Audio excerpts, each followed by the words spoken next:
Hello, everybody. Welcome to What the Flick. Whatever, it's not a big deal. It's just Ben Mankiewicz, Alonso Duralde, and Charlie Lange. Brad Carter, the actor Brad Carter is here. Brad played Charlie Lange. You were in 2 episodes. Yep. 2 really great scenes with both with McConaughey and Harrelson, who are really, at the zenith of their, obviously McConaughey, but Woody Harrelson too. I mean, just to think that Woody from Coach is this good. I mean, he was good. Cheers, excuse me. Woody from Coach. He replaced Coach on Cheers. That Woody from Cheers, and he was good on Cheers, really good. But that he's this good a dramatic actor, and we've seen it develop. What had you done of significance prior to getting that part, and what was it like? McConaughey seems like a different kind of actor to work with. So what had you done prior to that, and what was it like shooting those scenes with those 2 guys? Well, I've been at acting for a while, so I've got more notable things I've done. I've been killed by Dexter. That was fun. Nice. Way to go. That's a cool club to be in. Yeah, it's a good club to be in. Some CSIs. You were in Smashed. Smashed. Mary Elizabeth Winstead's very lovely, very wonderful to work with. It's funny. People always ask me what have I done. I can't, unless I'm looking at my. I was just looking. You were Bones, New Girl. You've been doing a lot of episodic, right? A lot of episodic television. Yeah. Did you have a clue? And obviously, HBO is a signature destination for quality television. Absolutely. So you knew you were on to something good, I suspect, even without knowing everything that happened throughout the show. And just mere fact that you've got 2 major movie stars committing to do a series for HBO, it's something special. I knew from the second I read the first episode, which thankfully I got along with my audition. I got to read the first episode, and I knew that it was going to be something really special. Like you kind of get that. I don't know. There's just something when you're reading it. Yeah, I'm sure. That, and plus you already know who's involved. I already knew that they were attached to this, so I was like, well, HBO is they're not gonna put these 2 A-list actors in something and then not do a stellar job. And so it was something that I really hoped I would get, and went up against some more notable actors for this, or more notable than me. Right. And what's really weird is now I'm getting fan mail and drawings. Women love guys in prison. I was going to say, that's right. Marriage proposals for prisoners. Yeah. That's a big move. You're getting drawings? Get drawings. Got a really nice print from a girl. Twitter fans and things like that. Got just people sending me really cool stuff. She sent me and Charlie a couple of prints. What else has been cool? Just going through Whole Foods. Hey man, really, I always forget that people are. I guess everybody's watching the show. Yeah. And even what's been cool is when I go into auditions, like the other day, casting directors are watching this, producers are watching this, like the watchers are watching this, have been watching the show, and that's what's been really cool for me. I think that probably helped McConaughey. You mentioned that for 8 weeks leading up to the Oscar voting, to have the same group of voters get a weekly reminder of how talented he is. Anything to share about Corey Fukunaga, working with him? Carrie is amazing. Both Carrie and Nick Pizzolatto, the writer and showrunner, he wrote all 8 episodes of this, and Carrie directed all 8 episodes. That's incredibly rare. It is, and I think that's a testament to. It's why the show is so good, because you don't normally get that. You normally have a team of writers. You have people working. This episode was not written by this episode and was not directed. It's an 8-hour movie, basically. We're basically seeing a long movie, and it felt like that when we filmed it. Carrie was very hands-on. Really worked with me. It felt more like it would feel on a film, as opposed to the fast-paced environment of, like, if you went and did a CSI, they got to get that shot, because they got to, Isn't it weird though that you can do a CSI which theoretically, in many cases for these shows like this, like True Detective, more people will see the CSI episode, but this makes such a more dramatic impact. I mean, I met you at an audition for another great show, Ray Donovan, and you were parked behind me. And you waved. You're a nice guy. And I am a nice guy. And I walked in, and as I was walking in, I was like, I think that was Charlie Lange. right? I saw you through the windshield. You were just like, and again, like I watch plenty of other shows, but I don't think if I'd seen an episode of CSI Trenton that I would have. I would have recognized. The media elite is watching this show. The media, like, I'm a member. Right. So I get what you're saying though, because like I said, I've done a lot of those other shows, but the thing is they're fast paced and they really focus on the leads of that show. And next week comes and it's a whole new story, and you're done. Right. And you may be remembered for a second, but then they're on to a new story. And this was it was really cool because it was like being a part of just a long film and this narrative that I got to come back and revisit, 4 episodes later and get to know me even a little more, and that was great for me. You had that great line in the first episode, you talk about how you got married young. Everybody wants a wife, but only half the time. Right. Right. And Marty's like, yeah. Yeah. About it. Were they good? A standard question, but those guys were cool? Man, I cannot say enough good things about them.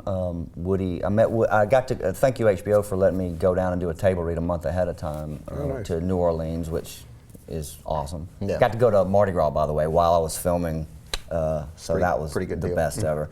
But met Woody on the plane going down there. Such a friendly guy, such a gracious guy. And he has this guy making him juices, and he's a raw vegan, Yeah. and he takes that really serious. And there's a guy, his assistant is making him stuff all day, and he'll say, hey, he'll try this one. And he wants to share it with you, and we worked. I was on set 17 hours. I think we shot around 14 hours. Really? Yeah, and both my episodes in back to back same day. Oh, you shot them both the same day? Yeah. And he gave me, he was very complimentary and very, and in your mind you're thinking, well, he's just saying that because he's a nice guy. But, throughout the whole thing, he didn't have to do that. Yeah, of and course I've not. experienced that many times where they don't do that. They don't do that, yeah. And, man, he was awesome. And there's some scenes that got cut where he's beating the total hell out of me. Because we went for it, I'm headbutting him in the stomach, and he's smacking me, and I don't know. And you're what, tied, though, right? Yeah, I'm handcuffed to the floor, and so I'm headbutting him in the stomach because I'm just mad. And I guess they didn't want to take it that way, but for about 2 hours we did some Really? pretty severe takes, and DVD. oh man, I'd love to see it, because how often do you get that, Woody Harrelson beating up on you? But and he went They for made it. the right decision, though, leaving it out, I Yeah, think. Yeah. he really, so. And McConaughey was as well was Were was you a rooting great for guy. him for Best Actor? Absolutely. Yeah. Absolutely. And I had I saw Dallas Buyers Club when it came out. I met him when he was still trying to gain his weight back. Yeah. Because I met him last January, and he was still very skinny, man. And so I was already in tune. I had looked up, well, what's Dallas Buyers Club about, and what's it, and now that I know him, and I know what a hard worker he is, and he pretty much stayed in his character throughout the whole shoot. Yeah, I was going to ask, did he? He was friendly, but he sort of had that Rustin Cole sort of a thing going on all the time. But we talked about his character. I had to tell him, my story when I was in college. My first year of college, we didn't have cable. And all we had was my friend had stolen had never taken back a copy of Dazed and Confused. And so we watched it about, 400 times over the course of the summer, because every night we just had to have something to eat while we watched dinner. And we just knew that movie line for line. I told him about that. And I bet he's heard that. Yeah, I bet that happens. Yeah. But yeah, it just happened to be that movie, and but he was thrilled to talk about it. And there's a video. There's a band. I don't know if you've ever seen. There was a band a couple of years ago where he reprised that role as Wooderson. I did not know. Look it up. In their video, or? Yes. Oh, funny. It's a video, and he dressed back up. That's pretty cool. You got to admit, that's a cool guy. He dressed up like Wooderson. Put the wig on. And he's walking in slow motion, and everything is, and he looks exactly the same. And he looks exactly the same. And he said everything fit the same, which is pretty cool. He's Bastard. Yeah, I don't those know are what the band intense. is. All right, let me get a couple questions about you now, because you, first of all, you were on, you've been on the Today Show, you've been on CBS also, right? Every news station around the world pretty much was seen by almost every media outlet in the world. Because you had brain surgery twice, and you were awake for it. Yep. And like everybody else, you played a little guitar during the brain surgery. Common thing. Right. Right, I can't even nurses. fucking play the guitar when I'm not having brain surgery. Yeah. I mean, so fuck you, basically, is what I'm getting at. Thanks. So what was the brain surgery for? I have a condition called essential tremor, and it's the most common movement disorder in the world, but we never hear about it because because it takes on many.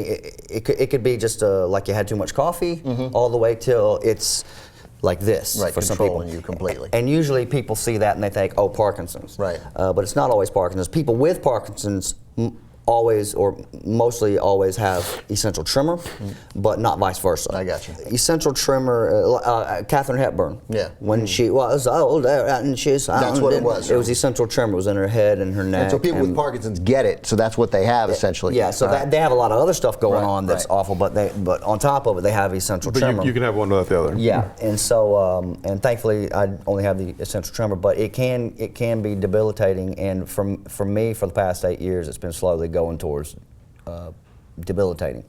Tough to act if you it have were that. to- It limits you as an I'm not actor. scared to show it. It's But you're a guitar player, professional guitar player. I was. I put myself through college playing guitar. I played in bands many years, and always had the dream to continue that. You got the fingernails. That's right. That's my finger picking Yeah, nails. yeah. And I always had the dream to continue that, but this was slowly killing that dream. And I knew that it was going to eventually wreck my acting. You know, you can't go into an audition holding your sides and look nervous. You Right, know, right. They don't know what's wrong with you. Right.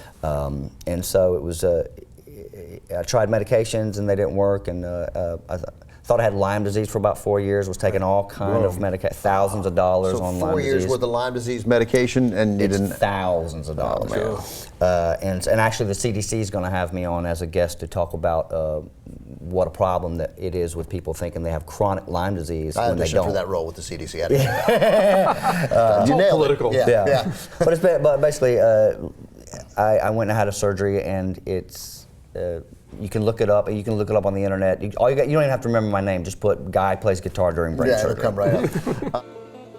But this may now be his biggest starring role, playing guitar while undergoing a deep brain stimulation procedure at Ronald Reagan UCLA Medical Center. But you're still you're gonna get an album done. I did a Kickstarter to fund the album in between the two surgeries. The first surgery didn't work as well as they had planned. The people at UCLA, awesome. My doctor's awesome, but it just didn't go how they wanted. And so we did it again 4 months later in September, which coincidentally I booked a CSI right after my surgery. So you can still, if you watch the episode, I still have a nice fresh scar Nice. and bald head. Method. Yeah, it went really great with the character. It was a homeless guy who was on was on LSD. Anyway, You're never playing a lawyer, are you? Yeah. That's not happening. that's my mother. I always tell people my mother's. Every time I talk to her, she's always like, "Why can't you play a nice boy?" Right, totally, yeah. But yeah, I'm so happy the surgery went well, and I'm going to be able to. And I funded a record because I know one day this will progress to where I just can't play guitar, and. You know, this technology has allowed me to. It's given me some extra years. I don't have it on right now, but I have there's a pacemaker in the chest, and it goes up into my head. And look it up online; it's there. Yeah, it's pretty cool. I would really like to say, not to go through, but to. no, it is not cool to go through. To learn about. But I would definitely urge people that if their quality of life is not where they want it because of this, don't ignore it. There's things out there you can do, and if the medications don't work, which they a lot of times don't, look into the surgery. So you did a Kickstarter campaign, so you got an album. You're going to do an album. I just started the album last week. That's fantastic. Congratulations. What's Very it going to be exciting. called? Field Hand, just my name, Carter, and it's going to be called Field Hand. And it's just all original music that I've written over the years that I just wanted to get out before one day I can't. And if people dig it, then they dig it. If they don't, that's okay. But for the most part, I have one song online that I just did live with a girl, and people are really responding, especially after they've found out I'm Charlie Lange. Yeah. I'm getting all this fan mail about, I love your music. I just played it 93 times in a row. Where can they get that? BradCarter.me. I have it's my website, and there's a section that says music, and you can go there and just see. It was a video I did live just for the Kickstarter, and so you can just go get a taste of what it's going to sound like. And I'm really excited. I've got a great producer, and hopefully in a couple of months I'll have something to hand you guys. All right, well, we'll have you back when that happens. When you were in New Orleans, last thing before we go, when you were shooting in New Orleans, this is just a total personal indulgence. Nick's assistant, do you remember her at all? Molly? Yes, I do. That's Molly Mankiewicz. That's my cousin. Oh, shut up. Yeah, there you go.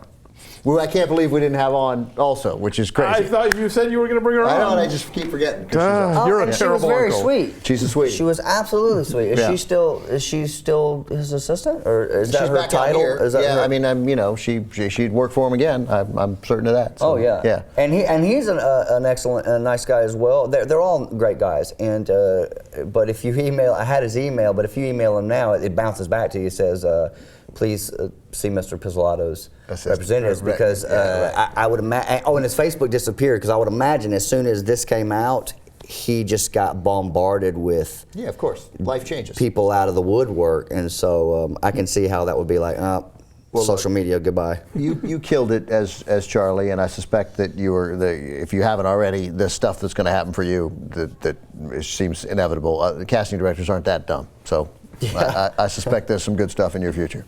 Thanks, man. Thank you, Brad. Thanks for having me. Thank you. Thanks for joining us. Yeah, thanks a lot. And hope everybody, We'll loves. be back for season 2 when there is one. Yeah, which is apparently, I just read today that it's Alicia Silverstone and Stacey Dash back together. Yeah.